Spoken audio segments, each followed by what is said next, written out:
नमस्कार। सुबह के 8 बजे के साथ ही वक्त हो गया है सुर्खियां अखबार की का। आपके साथ मैं दीपिका सिंह। नमस्कार, आपके साथ मैं हूं सुरभि तिवारी। और आप खबरों में आगे बढ़ते हुए सबसे पहले आपको ये बता देते कि बुलडोजर एक्शन पर सुप्रीम कोर्ट का सख्त रवैया सामने आया और हिदायत दी गई है। दोष सिद्ध होने के बाद भी घर गिराने का प्रावधान नहीं होगा। और ये खबर आप द हिंदू के साथ साथ अलग अलग अखबारों में आप देख पाएंगे। पीठ ने भी ये स्पष्ट किया कि वो किसी भी अवैध निर्माण या फिर सड़क पर अतिक्रमण को संरक्षित नहीं करेंगे, लेकिन इस संबंध में दिशा निर्देश भी होने चाहिए। बिल्कुल, देखिए कल का दिन बड़ा खास था, क्योंकि किस तरीके से कहा गया था कि जस्टिस गवई ने कहा कि किसी का घर सिर्फ इसलिए कैसे गिराया जा सकता है कि वह आरोपी है। अगर वह दोषी भी है तो उसका घर नहीं गिराया जा सकता। दोषी है तो भी कानूनी प्रक्रिया के बिना नहीं गिरा सकते किसी का घर। ये सुप्रीम कोर्ट का कहना है। देखिए, ये टिप्पणी भी सुप्रीम कोर्ट ने की कि यदि बेटे ने कोई पाप किया है, गुनाह किया है या फिर वह अपराधी है, तो उसकी सजा आप उसके पिता को, उसके परिजनों को कैसे दे सकते हैं घर गिराकर। क्या कुछ और कहा, जरा ये भी जानकारी दे दें। बुलडोजर एक्शन, शीर्ष अदालत ने किया स्पष्ट, अवैध निर्माण को संरक्षण नहीं देंगे। जमीयत उलेमाए हिंद व अन्य की ओर से दाखिल याचिकाओं पर सुनवाई हुई थी। यूपी ने कहा कि कानून के उल्लंघन पर तय कानूनी प्रक्रिया के तहत ही कार्रवाई होती है। देखिए, यहाँ पर दलील यूपी सरकार की ओर से दी गई। कोर्ट ने पूरे देश के दिशा निर्देश जारी करने का संकेत देते हुए सभी पक्षकारों से इस बाबत सुझाव भी मांगे हैं और मध्य प्रदेश के एडिशनल एडवोकेट जनरल को सुझाव देने का आदेश दिया गया है। तो फिलहाल आपको बता दें कि गैर कानूनी तरीके से राजस्थान या अन्य राज्यों में आरोपितों के घर में बुलडोजर चलाए जाने के आरोप लगाए गए। याचिका में कहा गया कि विभिन्न राज्यों में बुलडोजर इंसाफ का खतरनाक चलन बढ़ रहा है। तो बिल्कुल देखिए, जिस तरीके से सुप्रीम कोर्ट में जब ये मामला पहुंचा, दरअसल ये याचिका लगाई गई थी जमीयत उलेमाए हिंद की ओर से और ये कहा गया था कि जानबूझ करके एक विशेष समुदाय को टारगेट करने की कोशिश की जा रही है और इसी के तहत में ऐसी कार्रवाइयों को अंजाम दिया जाता है। हालांकि उत्तर प्रदेश में आपने इस तरीके की कार्रवाई सबसे ज्यादा देखी होगी। और जब ये मामला सुप्रीम कोर्ट पहुंचा और सुप्रीम कोर्ट में जब बीते कल इस पूरे मामले पर सुनवाई हुई, तो सुप्रीम कोर्ट ने सख्त हिदायत दी और ये कहा कि किसी भी आरोपी के घर को आप नष्ट नहीं कर सकते हैं। क्योंकि आप इस बात को भी जरा समझने की कोशिश कीजिए, जो स्टेटमेंट सुप्रीम कोर्ट से आया, दरअसल इसके पीछे की मानसिकता समझना इसलिए भी बहुत ज्यादा उचित होता है और बहुत जरूरी होता है, क्योंकि जब कोई भी अपना आशियाना तैयार करते हैं तो उसके पीछे कड़ी मेहनत होती है और सालों से हर व्यक्ति ये कोशिश करता है कि किस तरीके से अपने घर का निर्माण वो करवाए। और जब वो अपने आशियाना बनाता है तो उसमें ना केवल उसकी पूंजी लगती है, बल्कि उससे कई सारी ऐसी उनकी यादें भी जुड़ी होती है और कई पूरी तरीके से इमोशनली हम कनेक्ट होते हैं। और ऐसे में जब किसी का घर ध्वस्त किया जाता है तो ना केवल पूंजी की बर्बादी होती है, बल्कि पूरा वो समय भी जाता है और बहुत सारे ऐसे कनेक्शंस होते हैं उस घर से भी। एक की गलती की वजह से पूरे परिवार को भुगतना पड़ता है। देखिए, जमीयत उलेमाए हिंद ने जो याचिका दायर की थी, उसका मकसद ये था, वो ये कह रहे थे कि आप एक विशेष वर्ग को चिन्हित कर रहे हैं, यानी कि आप टारगेट करते हैं एक विशेष समुदाय को और उन्हीं के घर तोड़ते हैं। यही यहाँ पर याचिका जो थी वो दायर की गई थी सुप्रीम कोर्ट में। यहाँ पर आपको बता दें, साफ तौर पे कहा गया था, देखिए आपको बता दें कि बगैर नोटिस दिए आरोपितों के घर ढहाने की शिकायत पर शीर्ष अदालत ने कहा कि अगर वह दोषी भी है तो कानून के तहत प्रक्रिया के बगैर उसका घर नहीं ढहाया जा सकता। यानी कि आपको कार्रवाई करनी है। आपने मान लिया या फिर साबित कर दिया कि मकान अवैध है, तो उसके बाबत पहले आप नोटिस जारी करेंगे, उसके बाद उसको मौका देंगे, एक नोटिस के तहत एक टाइमलाइन जारी करेंगे, उसके बाद आप कानूनी प्रक्रिया को अपनाएंगे। अच्छा, आपको याद होगा कि शुरुआत जैसे कि हमेशा उत्तर प्रदेश से हुई थी, बुलडोजर की तरह जो भी कार्रवाई थी यहीं से शुरुआत हुई उत्तर प्रदेश से। इसके बाद जो बीजेपी शासित राज्य थे उन्होंने इस तमाम क्रियाविधि को अपनाया था। यहाँ पर सभी से सवाल किया गया है, उन तमाम राज्यों से सवाल किया गया है सुप्रीम कोर्ट के द्वारा और जवाब देने के लिए एक वक्त भी मुकर्रर कर गया है। फिलहाल खबरों में आगे बढ़ते हुए बात होगी जातिगत जनगणना की। जातीय जनगणना को लेकर आरएसएस ने मंशा साफ कर दी है। संघ ने कहा कि जनगणना जनसेवा के लिए हो, राजनीति के लिए नहीं। दैनिक जागरण ने इस खबर को जगह दी है। तो फिलहाल देखिए, आपको बता दें, आरएसएस ने जातीय जनगणना पर सकारात्मक रुख दिखाकर भारतीय जनता पार्टी को धर्म संकट से बचा लिया। आरएसएस ने सोमवार को इसका समर्थन करने का संकेत दे दिया है। हालांकि उन्होंने ये भी कहा कि इसका उपयोग राजनीतिक या फिर चुनावी उद्देश्यों के लिए नहीं किया जाना चाहिए। आरएसएस ने भी कहा कि अनुसूचित जातियों, अनुसूचित जनजातियों के उपवर्गीकरण की दिशा में कोई भी कदम संबंधित समुदाय की सहमति के बिना नहीं उठाया जाना चाहिए। बिल्कुल, और ये जो हेडलाइन इस वक्त आप देख रहे हैं, दरअसल ये हेडलाइन आप देख पाएंगे दैनिक जागरण के पहले पन्ने पर। बिल्कुल नीचे इस खबर को पूरे विस्तार के साथ में दिखाया और बताया गया है कि किस तरीके से जब जातीय जनगणना को लेकर के आरएसएस की 3 दिवसीय बैठक हुई केरल में। केरल का पलक्कड़ इलाका था जहां पर इस बैठक को अंजाम दिया गया था और इस बैठक में 35 दल बताए जा रहे थे जो कि शामिल हुए थे और इस बैठक में कई सारे मुद्दों पर चर्चा की गई, ना केवल जाति जनगणना, लेकिन जाति जनगणना क्योंकि इस वक्त सबसे बड़ा मुद्दा बना हुआ है, विपक्षी दल भी बार बार जाति जनगणना का मुद्दा उठा रहे और ये कहा जा रहा है जाति जनगणना को लेकर के कि जाति जनगणना जरूरी है। ऐसे में आप ये समझ पाएंगे कि कितनी जाति के लोग कितने अलग अलग प्रोफेशन से जुड़े हुए हैं, क्या वो अभी भी पिछड़े स्तर पर जीने को मजबूर है या फिर उनके लिए भी लगातार कार्य किए जा रहे हैं। जबकि आरएसएस के इस बैठक में ये कहा गया कि जातीय जनगणना करवाइए लेकिन इसे चुनाव से ना जोड़िए, यानी कि अगर आप इस पर राजनीति करने की कोशिश कर रहे हैं तो ये बिल्कुल भी उचित नहीं है, ये गलत होगा और आप इसे राजनीति के साथ में नहीं जोड़ सकते, इसे चुनावी मुद्दा नहीं बनाया जा सकता है। देखिए, केरल में पहली मर्तबा आरएसएस की मीटिंग हुई है, तो पहली बार हुई बैठक में संघ की 3 दिवसीय अखिल भारतीय समन्वय बैठक थी जो कि कल सोमवार के दिन खत्म हो गई। बैठक के बाद संघ के अखिल भारतीय प्रचार प्रमुख सुनील आम्बेडकर ने कहा कि जाति और इससे जुड़े मामले हिंदू समाज के लिए बेहद संवेदनशील मुद्दा है। राष्ट्रीय एकता, अखंडता के मुद्दे बहुत अहम हो जाते हैं। जाति गणना पर पूछे सवाल पर आम्बेडकर ने कहा कि जाति गणना हमारी राष्ट्रीय एकता और सुरक्षा के लिए अहम है। कल्याणकारी गतिविधियों, पिछड़े समुदायों, जातियों पर विशेष फोकस करने के लिए और आंकड़ों की आवश्यकता तो होती ही है, इसीलिए जाति की जनगणना है वो करवानी लाजमी है। लेकिन आप किस मकसद से करवा रहे हैं? क्या उन समुदायों को जो कि वंचित समुदाय हैं उनको फायदा पहुंचाने के लिए करवा रहे हैं? तो फिर ठीक है। यदि आप राजनीतिक नफा नुकसान के लिए कर रहे हैं तो ये कहीं ना कहीं बहुत खराब है। अच्छा, अब ये कहा जा रहा है कि कहीं ना कहीं जो आरएसएस है बीजेपी का समर्थन देती हुई नजर आ रही है। हर एक बात से अब कहीं ना कहीं साफ हो रहा है। हालांकि आपने देखा ही होगा लोकसभा चुनाव के मद्देनजर किस तरीके से आरएसएस और बीजेपी में एक बिना कहा हुआ मतभेद था। क्योंकि आपने देखा होगा कि आरएसएस कभी सीधे सीधे प्रचार के लिए उतरती नहीं है, लेकिन अंदर खाने बीजेपी की हमेशा से मदद करती आई है। और जब एक अप्रत्याशित एक परिणाम की उम्मीद बीजेपी को थी, नहीं हो पाई, तो यही कहा गया अंदर खाने भी कि आरएसएस का आपने साथ नहीं लिया, इसीलिए इसका खामियाजा कहीं ना कहीं बीजेपी को भुगतना पड़ा। अब आरएसएस ने देखिए कहीं ना कहीं थोड़ी राहत हम कह सकते हैं सुरभि, ये बीजेपी के लिए भी जरूर होगी। बिल्कुल, तो देखिए हालांकि अंतरकला की खबरें जरूर थी लेकिन इस बीच ये भी कहा जा रहा है कि उसे भी ठीक करने की कोशिश लगातार हो रही है। और क्योंकि जब आरएसएस की पलक्कड़ में ये बैठक हुई थी 3 दिवसीय, इसमें 35 दलों के साथ साथ बीजेपी का दल भी था और बीजेपी के भी कई ऐसे वरिष्ठ नेता भी इस बैठक में शामिल हुए थे और उनकी ओर से भी सहमति जाहिर की गई। क्योंकि आपने बीजेपी का रिएक्शन भी जरूर इस पर सुना होगा, देखा होगा कि किस तरीके से बीजेपी का भी ये कहना है कि जातीय जनगणना होनी चाहिए, आवश्यक है, लेकिन ये इस आधार पर नहीं किया जाना चाहिए कि राजनीति करनी है या चुनाव के मद्देनजर इसको मुद्दा बनाया जाना चाहिए। अगर आप वाकई पिछड़े लोगों की मदद करना चाहते हैं, उन तक वो तमाम सुविधाएं पहुंचाना चाहते हैं जो कि अब तक नहीं पहुंच पाई है, तो उस नजरिए से लाजमी है। बिल्कुल, चलिए सुरभि आगे बढ़ते हैं।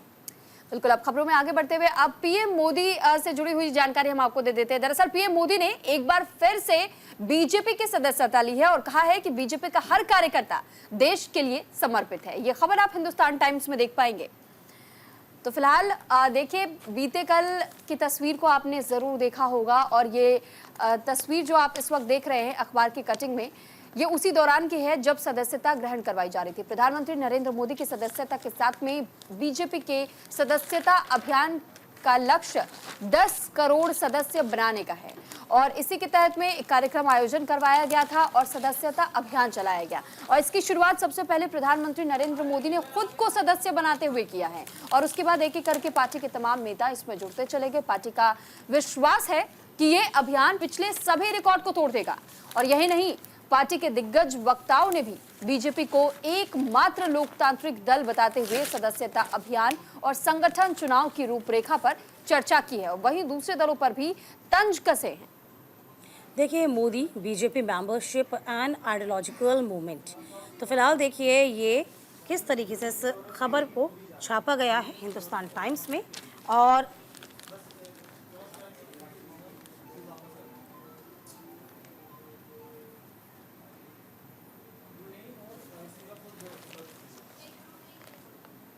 चलिए इस बीच आपको एक बड़ी अपडेट दे देते हैं। इस वक्त जो तस्वीरें आ रही हैं, ब्रुनई के लिए रवाना हो रहे हैं प्रधानमंत्री नरेंद्र मोदी विदेश दौरे के लिए। प्रधानमंत्री नरेंद्र मोदी की रवानगी की तस्वीरें, और देखिए कई खास कार्यक्रमों में शिरकत करनी है, राष्ट्राध्यक्षों से मुलाकात, और कई मायने में उनका जो दौरे होते हैं विदेश के, वो कई मायनों में बेहद खास हो चले हैं। ब्रुनई का दौरा जिसका जिक्र पहले ही एस जयशंकर कह चुके थे और कर चुके थे कि संभव नहीं है पाकिस्तान की ओर से जो बैठक बुलाई गई है उसमें शामिल हो पाए, चूँकि ब्रुनई का दौरा है और ब्रुनई जाने वाले पहले प्रधानमंत्री हैं प्रधानमंत्री नरेंद्र मोदी भारत से, और तस्वीरें बेहद खास। तो फिलहाल ये तस्वीर जो आप प्रधानमंत्री नरेंद्र मोदी की देख रहे हैं, ये तस्वीरें ब्रुनई जाने के लिए अब रवाना हो रहे हैं भारत से, और उसके बाद सिंगापुर का दौरा भी उनका रहेगा। खबरों में अब आगे बढ़ेंगे। बिल्कुल, देखिए हमने आपको खबर दिखाई थी कि Modi BJP membership and the ideological movement, और देखिए तमाम जो टारगेट फिक्स किया गया उस टारगेट के अकॉर्डिंग सबसे पहले उत्साहवर्धन करते नजर आए प्रधानमंत्री नरेंद्र मोदी। एक बार फिर से उन्होंने बीजेपी की सदस्यता को ग्रहण किया। चलिए आगे बढ़ जाते हैं। किसानों के लिए 13,967 करोड़ रुपए की 7 परियोजनाओं को मोदी कैबिनेट ने मंजूरी दे दी है। दैनिक जागरण ने इस खबर को जगह दी। किसानों की आय बढ़ाने और उनके जीवन स्तर में सुधार के उद्देश्य से मोदी कैबिनेट ने सोमवार को कृषि क्षेत्र से संबंधित कई अहम योजनाओं को मंजूरी दी है। सरकार ने बताया कि इसके लिए 13,966 करोड़ रुपए की 13,966 करोड़ रुपए की लागत वाली कुछ 7 योजनाएं मंजूर की गई हैं।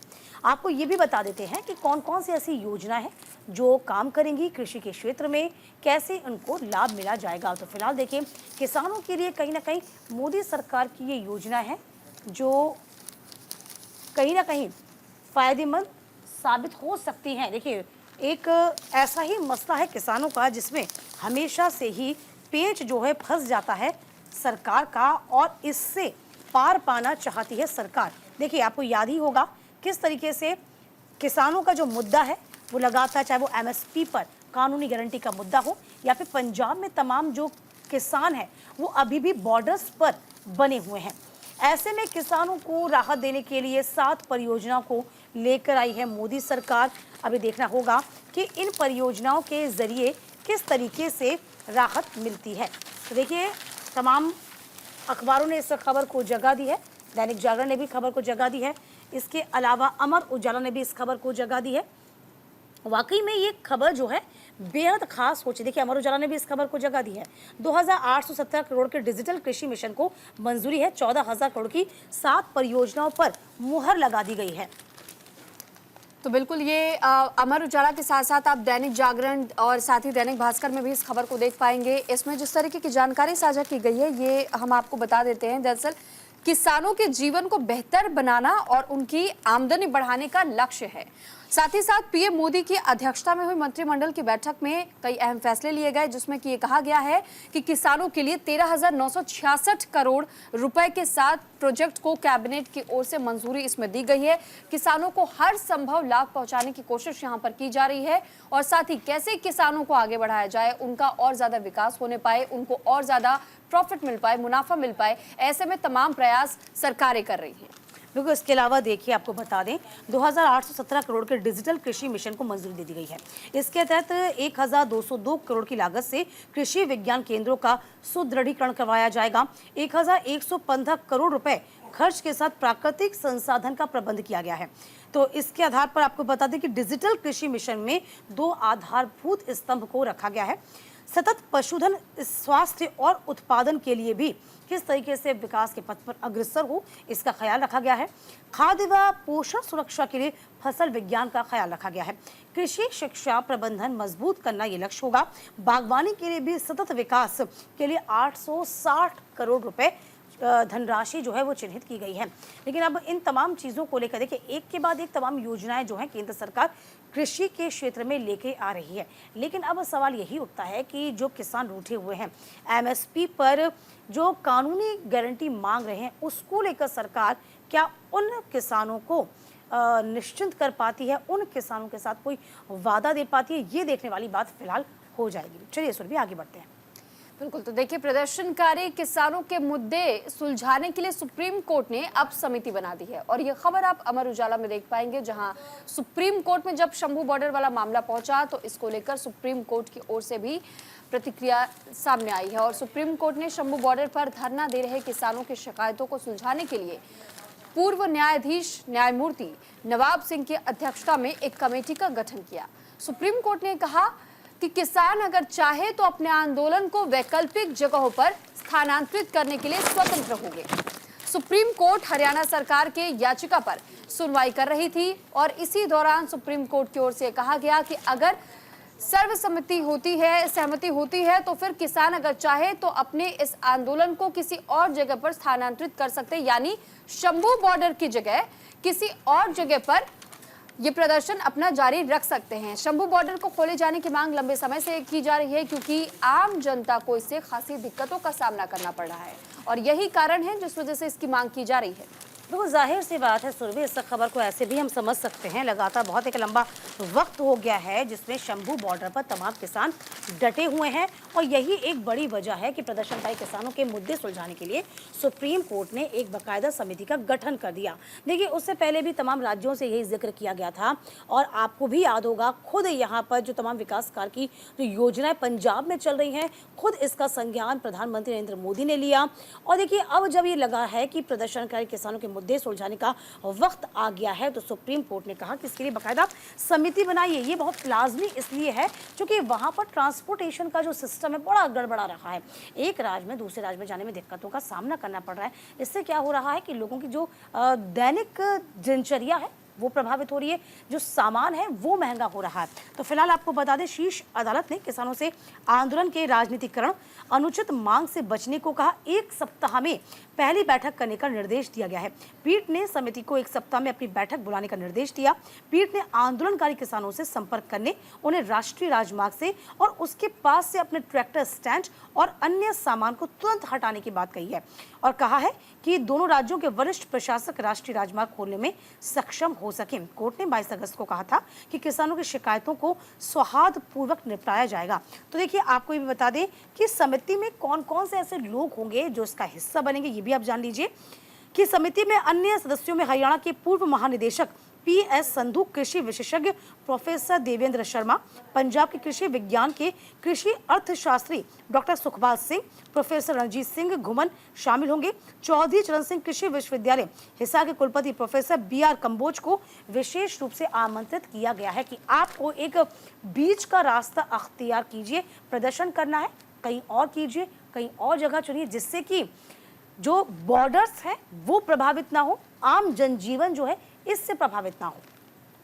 बिल्कुल, और जिस तरीके से इन दिनों लगातार शंभू बॉर्डर पर किसान डटे हुए हैं और साल बीत चुके हैं, लेकिन अभी भी किसानों की जो मांगे हैं वो अपनी मांगों को लेकर के धरना प्रदर्शन दे रहे हैं और इसी धरना प्रदर्शन के तहत में जब ये मामला हरियाणा हाई कोर्ट में भी पहुंचा था तो उस दौरान भी हाई कोर्ट से भी आदेश आए थे कि शंभू बॉर्डर को जल्द से जल्द खोला जाना चाहिए ताकि आम जनता को परेशानी ना हो। और अब ये मामला जब सुप्रीम कोर्ट पहुंचा तो सुप्रीम कोर्ट की ओर से भी यही कहा गया है कि जल्द से जल्द शंभू बॉर्डर को खाली किया जाए। अगर किसान अपना प्रदर्शन जारी रखना चाहते हैं तो वो अपने इस प्रदर्शन को स्थानांतरित कर सकते हैं। बिल्कुल, समिति का गठन किया गया है। वह समिति जो है बीच का रास्ता अख्तियार करने की कोशिश पूरी करेगी। चलिए, फिलहाल वक्त एक छोटे से ब्रेक का हुआ है, आप कहीं मत जाइएगा, सुर्खियां अखबार की लगातार जारी है।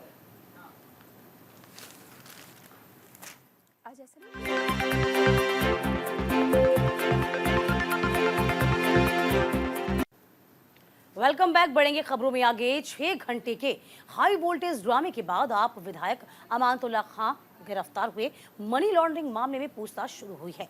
दैनिक जागरण ने इस खबर को जगह दी। ईडी ने आप विधायक अमानतुल्ला खां को विशेष अदालत में पेश कर 10 दिन की रिमांड मांगी थी। ईडी ने सुबह उनके फ्लैट में छापा मारा था। दोपहर को उनकी गिरफ्तारी हुई। कोर्ट ने रात 10 बजे ईडी की रिमांड पर फैसला सुनाया था। कोर्ट ने कहा कि मामले में आरोपितों को हिरासत में लेकर पूछताछ करने और इकट्ठा किए गए सबूत में आमना सामना करने की जरूरत होती है।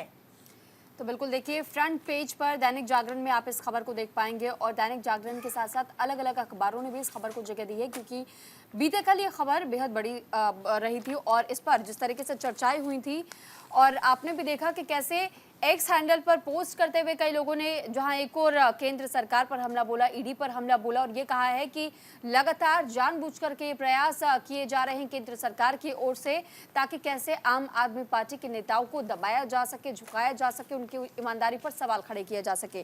फिलहाल क्योंकि इस तरीके के आरोप विपक्षी दलों की तरफ से खासतौर पर लगते रहते हैं और ये जानकारी आपको दे दें कि 6 घंटे की जो हाई वोल्टेज ड्रामे का जिक्र आ रहा है, दरअसल 6 घंटे पहले तो अमानतुल्ला खान के घर पर ईडी पहुंची थी। ईडी की टीम को यह भी कहा जा रहा था कि पहले प्रवेश नहीं करने दिया गया, लेकिन उसके बाद जब ईडी ने दबिश देने के लिए अलग अलग तरीके से के हथकंडे अपनाए और उसके बाद जब प्रवेश किया गया ईडी की टीम की तरफ से, तो अमानतुल्ला खान ने इसको एक्स पर पोस्ट करते हुए हर किसी के साथ ये जानकारी साझा की कि ईडी मुझे गिरफ्तार करने पहुंची हुई है और इस पर हमने राजनीति भी देखी।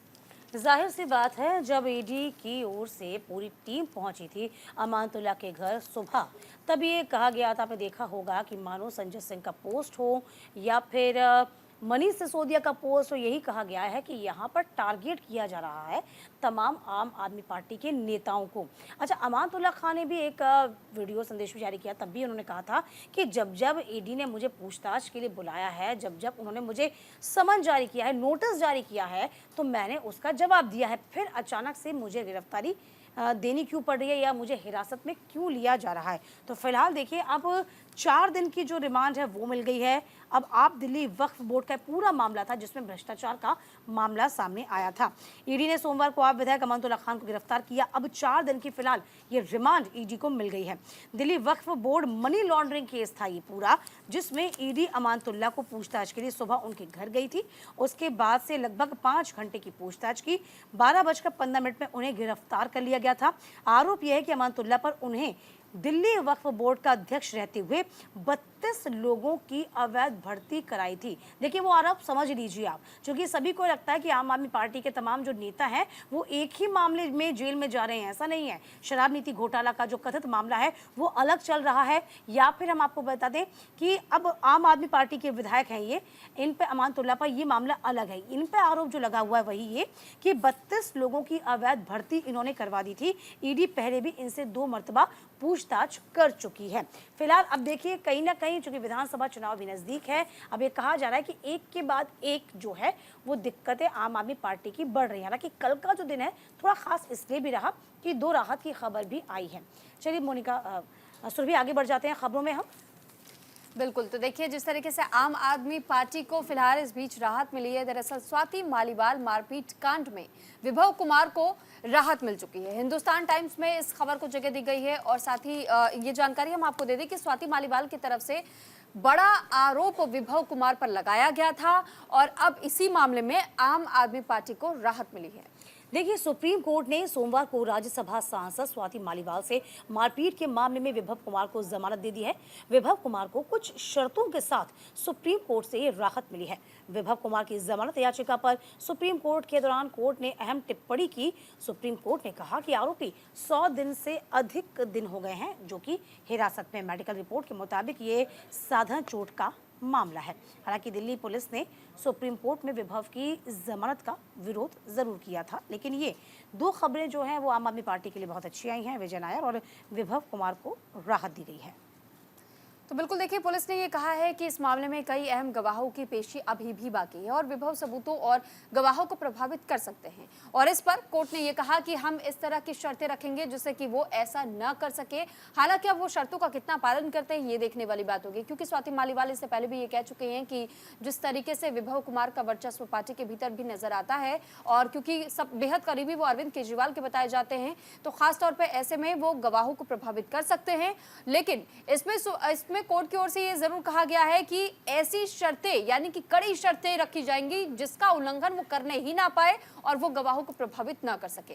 बिल्कुल देखिए, इस बात का भी जिक्र कोर्ट ने कर दिया कि ये मारपीट से जुड़ा हुआ मामला था, तो मारपीट जुड़े हुए मामले में इतनी ज़्यादा सख्ती बरती नहीं जा सकती जैसा कि आप उम्मीद कर रहे हैं। चलिए आगे बढ़ जाते हैं। आंध्र प्रदेश और तेलंगाना में बाढ़ से भारी तबाही है, कई लोगों की इस बीच मौत हो गई, हजारों हो गए हैं बेघर। द हिंदू ने इस खबर को जगह दी। पिछले 3 दिनों में आंध्र प्रदेश और तेलंगाना में मूसलाधार बारिश हो रही है और दोनों राज्यों में एनडीआरएफ की 26 टीमें राहत और बचाव काम में जुटी हुई हैं, जबकि 14 टीमें आंध्रा रह जाएंगी। तो आंध्र प्रदेश में पिछले 3 दिनों में भारी बारिश हुई है, कई स्थानों पर खासकर विजयवाड़ा हो गया, उसके आसपास के इलाकों में सामान्य जनजीवन को अस्त व्यस्त कर दिया है। देखिए, आपको बता दें कि ये जो भारी बारिश है उसने तबाही मचाई हुई है। और ना सिर्फ आपको बता दें कि आंध्र प्रदेश और तमिलनाडु, बल्कि यदि आप नज़र दौड़ाएंगे तो अमूमन गुजरात का भी हाल वही पाएंगे आप।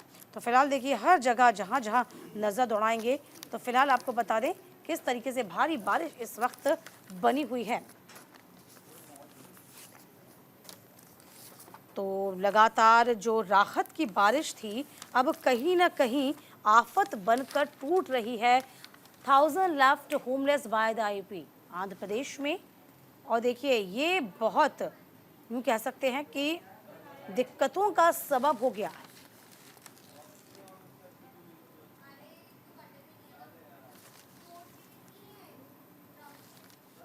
तो फिलहाल देखिए, 1000 left homeless by AP, Andhra Pradesh और तेलंगाना लीव थाउजेंड्स होमलेस, यानी कि इस जब अखबार में आप इस हेडलाइन को पढ़ेंगे और इस तस्वीर को जरा आप देखिए, ये तस्वीर सबसे ज्यादा हैरान करने वाली है कि किस तरीके से लोग बेहद परेशान वहां नजर आ रहे हैं और लोगों को मजबूरन अपना घर छोड़ना पड़ रहा है। ये तस्वीर उसी दौरान की ली गई है, कैप्चर की गई है कि कैसे लोगों को रास्ता दिखाने की कोशिश की जा रही थी और जो लोग वहां पे फंसे हुए थे कैसे अपने घरों का सामान अपने कंधों पर लेकर के और वहां से जा रहे थे ताकि लोगों को सुरक्षित यहाँ से बाहर तो निकाला जाए, लेकिन साथ ही साथ ये भी कोशिश की गई है कि जो घर के सामान अगर उनके हैं तो वो कीमती सामान या जो डॉक्यूमेंट्स है वो भी अपने साथ लेकर के जा सके।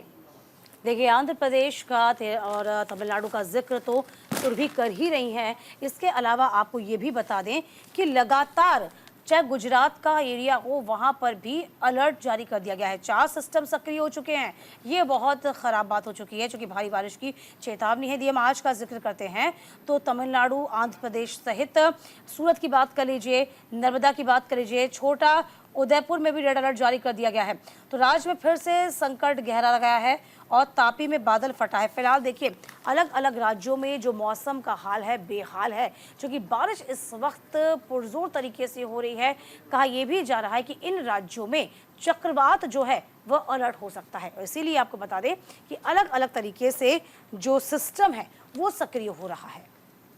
बिल्कुल, और इसी वजह से लगातार राहत बचाव कार्यों के लिए भी इस बीच में तमाम जगह पे फोर्सेस की तैनाती भी की जा रही है। एसडीआरएफ, एनडीआरएफ की टीमों को भी अलर्ट रहने को कहा जा रहा है। लोगों से भी अपील की जा रही है कि कोशिश कीजिए कि आप भी सुरक्षित स्थानों पर समय रहते पहुंच जाइए और जिन लोगों की सहायता अगर आप भी कर सकते हैं तो ज़रूर कीजिए, क्योंकि इस बीच जिस तरीके से बाढ़ जैसे हालातों के बीच में लगातार लोग फंसे हुए हैं, ऐसी जानकारी अभी मिल रही है कि लोगों के घर तक तबाह हो चुके हैं, सामान बर्बाद हो चुके हैं, कई लोग लापता भी बताए जा रहे हैं, कई लोगों की जानें जा चुकी है। तो ऐसे में बहुत ज़्यादा ज़रूरी हो जाता है कि जल्द से जल्द राहत बचाव का कार्य किया जा सके, लोगों तक मदद पहुँचाई जा सके।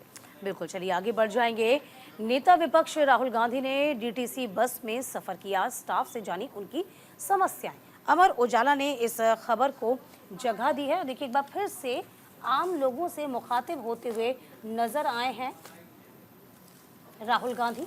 एक बार फिलहाल उनकी समस्याएं सुनी हैं। ये जानकारी आपको दे दें कि कांग्रेस नेता राहुल गांधी ने सोमवार को दिल्ली परिवहन निगम के बस कर्मचारियों के हालात को लेकर के आम आदमी पार्टी की सरकार को घेरा। उन्होंने कहा कि डीटीसी बस ड्राइवर भारी मन से पूछ रहे हैं कि अगर वे पक्के नागरिक हैं तो उनकी नौकरी कच्ची क्यों है। उन्होंने ये भी कहा कि कॉन्ट्रैक्चुअल मजदूरी ने एक बड़ी जिम्मेदारी के काम को मजबूरी के मुकाम पर पहुंचा दिया है। और देखिए, ये पहला मौका नहीं है जब राहुल गांधी इस तरीके का कदम उठाते हुए नजर आ रहे हैं। इससे पहले भी राहुल गांधी टैक्सी ड्राइवर से मुलाकात कर चुके, ट्रक ड्राइवर से मुलाकात कर चुके हैं, यहाँ तक कि कई अलग अलग प्रोफेशन से जुड़े हुए लोगों से बातचीत भी कर चुके हैं। और इस बार बारी दिल्ली के डीटीसी बसों की रही। और डीटीसी बस में जब उन्होंने सवारी की तो उस दौरान सफर करते वक्त भी राहुल गांधी ने इस मुद्दे को उठाया और ये कहा, ये सवाल पूछा है दिल्ली सरकार से और कहा है कि आखिर इस तरीके का रवैया क्यों अपनाया जा रहा है दिल्ली सरकार की ओर से। और ये सवाल डीटीसी कर्मचारी भी पूछ रहे हैं कि आखिर क्यों उन्हें पक्का कर्मचारी नहीं बनाया जा रहा है, उन्हें आखिर कब तक कच्चा कर्मचारी बनने पर मजबूर किया जाता रहेगा। और इस तरीके से उनकी आमदनी में भी इजाफा नहीं हो पा रहा है, ना वो अपने काम को लेकर के पूरी तरीके से निर्भर नजर आते हैं, क्योंकि उनके मन में भी कहीं ना कहीं ये डर जरूर होता है कि न जाने कब उन्हें बाहर का रास्ता दिखा दिया जाए। और इसी को लेकर के सवाल पूछा गया है आम आदमी पार्टी से। हालांकि एक और आपको ये भी ध्यान रखने की जरूरत है, इंडिया ब्लॉक में आम आदमी पार्टी के साथ भी कई बार बैठकें हो चुकी हैं, कई बार बातचीत हो चुकी है। और एक और जहां इंडिया गठबंधन में आम आदमी पार्टी भी शामिल अगर होती है तो ऐसे में इस तरीके का सवाल जब राहुल गांधी आम आदमी पार्टी से पूछ रहे हैं, दिल्ली सरकार से पूछ रहे हैं, तो फिर ये इस पर भी सवाल है कि क्या कहीं आने वाले समय में गठबंधन में एक दल पर सीधे सीधे गाज तो नहीं गिर रही है, कहीं दोनों के बीच में तलखियां तो नहीं नजर आने वाली है। फिलहाल राहुल गांधी ने निशाना डीटीसी कर्मचारियों को लेकर के साधा है। तो जाहिर सी बात, देखिए आपने तलखी का जिक्र किया है सुरभि, तो आपको बता ही देते हैं किस तरीके से। आपको भी पता होगा कि लोकसभा चुनाव तो INDIA गठबंधन के तहत लड़ा गया, लेकिन जैसे विधानसभा चुनाव का जिक्र आता है, दिल्ली का जिक्र आया, तभी से आम आदमी पार्टी ने कांग्रेस से अपना पीछा छुड़ा लिया। और साफ तौर पे आपको बता दें कि अब राहुल गांधी ने डीटीसी बस में सफर करने वाले कर्मचारियों की समस्याओं को जाना समझा। और देखिए, यदि आपको याद होगा तो चाहे वो भारत जोड़ो यात्रा हो, भारत जोड़ो न्याय यात्रा हो, उसके जरिए राहुल गांधी ने अपनी छवि को बेहतर किया है। और यही एक बड़ी वजह है कि आज वो नेता प्रतिपक्ष के रूप में भी हमको नजर आ रहे हैं। तो आप उनका बॉडी लैंग्वेज देखेंगी, उनके बोलने का तरीका देखेंगी, तो एक परिपक्व नेता की तरह अब वो धीरे धीरे सामने आ रहे हैं। जो एक उन्होंने छवि थी, एक जो छवि उनकी बना दी गई थी, चाहे वो मीडिया के सामने हो या समाज के सामने, उस छवि को वो तोड़ते नजर आ रहे हैं। और ये बहुत ज़रूरी हो जाता है एक राजनेता के लिए, चाहे वो पक्ष का हो चाहे वो विपक्ष का हो। जनता से आप सीधे सरोकार करेंगे तो जाहिर सी बात है कि जनता आपको समझेगी, जानेगी, आप पर विश्वास करेगी। और राहुल गांधी बखूबी इस बात को अब समझ गए हैं और ये कह सकते हैं कि तमाम जो 2 जनयात्राएं उन्होंने निकाली, पैदल मार्च जो निकाला, उसके ज़रिए उनकी छवि में बहुत सुधार हुआ है, उनकी छवि और रिफाइन हुई है। बिल्कुल। और खबरों में अब आगे बढ़ेंगे और बात आरजीकर मेडिकल कॉलेज केस से जुड़ी हुई करेंगे। दरअसल आरजीकर मेडिकल कॉलेज का पूर्व प्रिंसिपल गिरफ्तार हो चुका है और मामले में पूछताछ भी शुरू कर दी गई है। ये खबर आप दैनिक जागरण के साथ साथ तमाम बड़े अखबारों में भी आप देख और पढ़ पाएंगे। आरजीकर मेडिकल कॉलेज और अस्पताल के पूर्व प्रिंसिपल संदीप घोष से सीबीआई ने 150 घंटे तक पूछताछ की है। साथ ही मैं आपको जिस तरीके से हमने ये जानकारी दी है और ये भी बताया है कि कैसे अब तक इस मामले में अलग अलग लोगों से पूछताछ की जा चुकी है और प्रिंसिपल भी शक के घेरे में थे।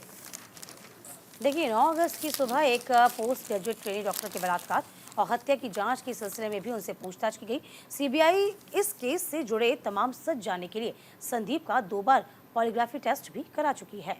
तो फिलहाल देखिए, आरजीकर मेडिकल कॉलेज का पूर्व प्रिंसिपल गिरफ्तार किया गया है।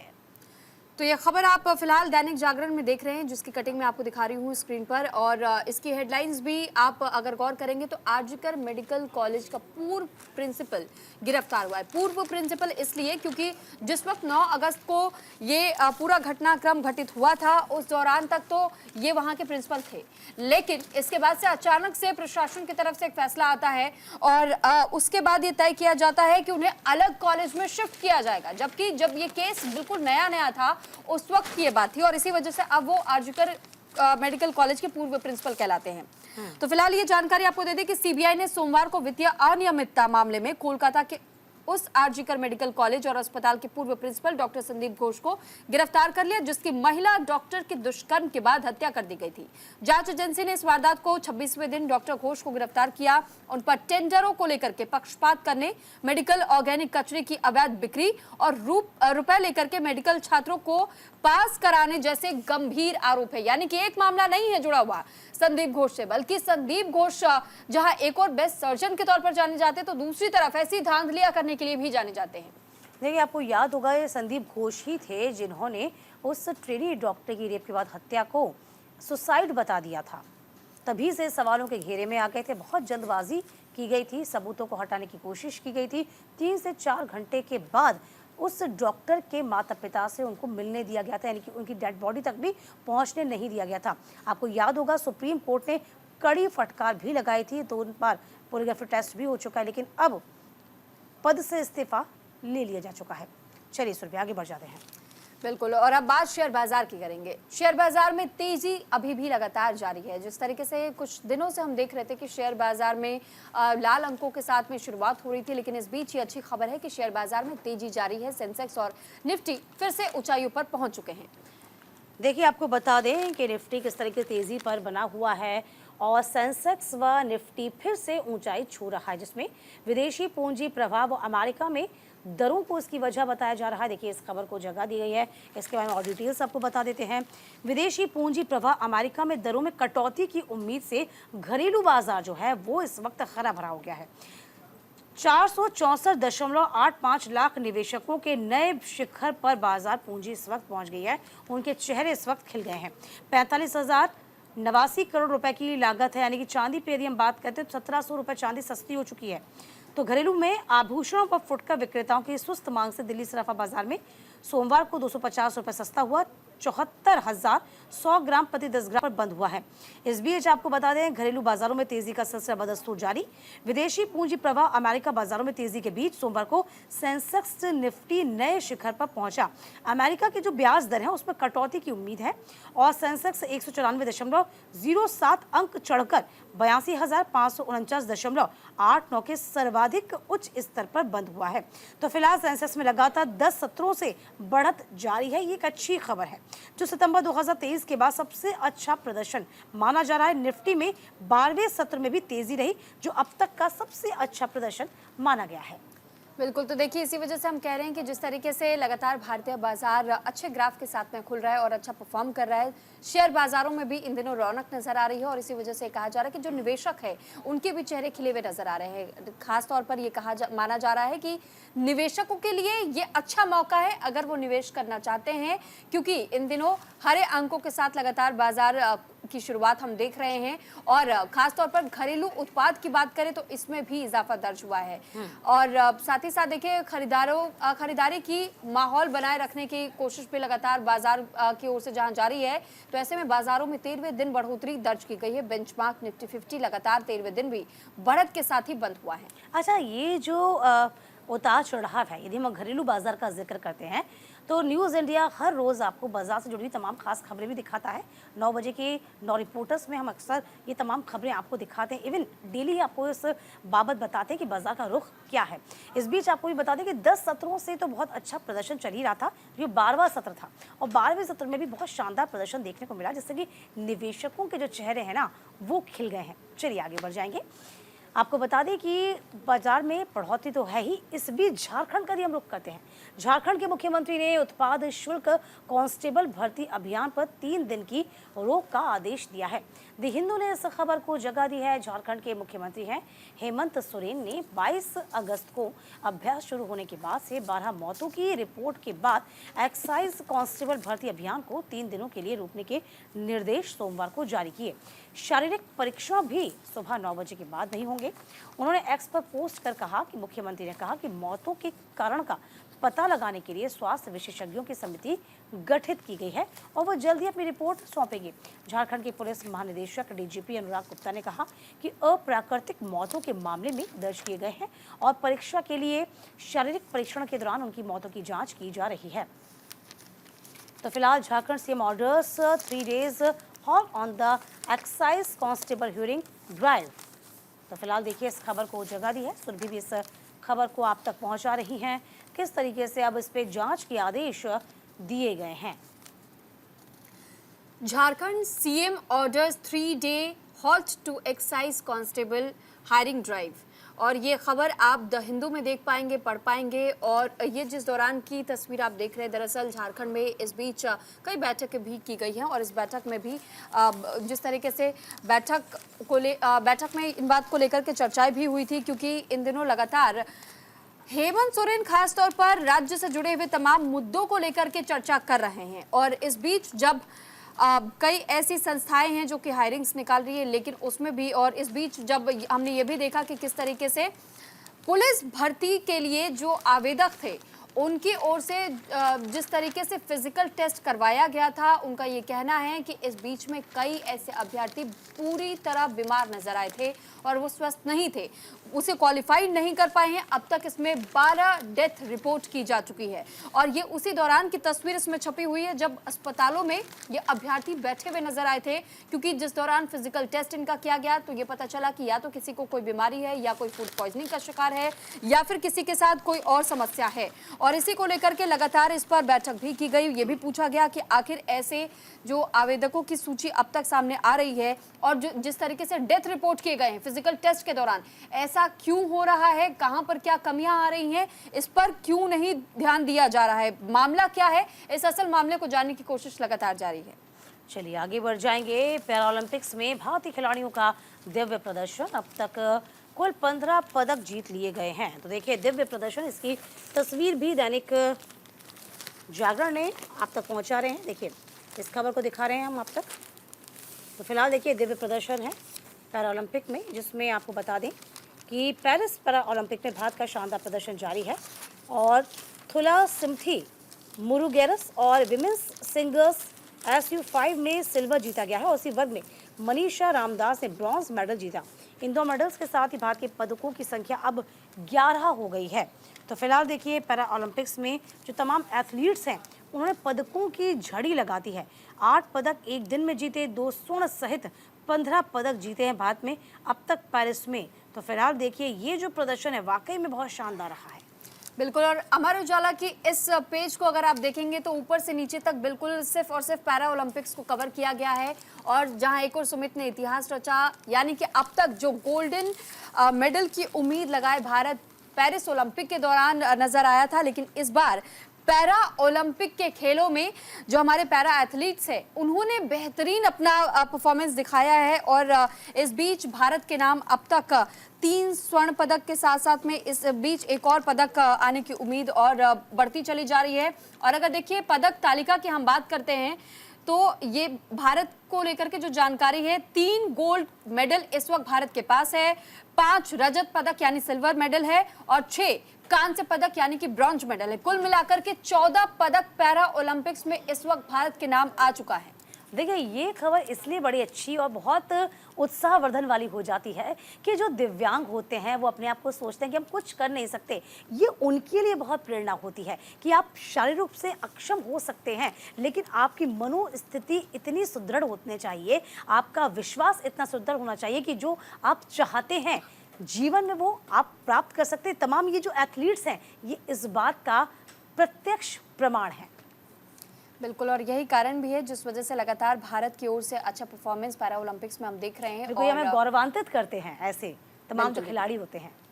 चलिए इसी के साथ आज के लिए सुर्खियां अखबार की में बस इतना ही। हम कल फिर हाजिर होंगे तमाम खास सुर्खियों के साथ। तब तक के लिए आप देखते रहिए न्यूज़ इंडिया। नमस्कार।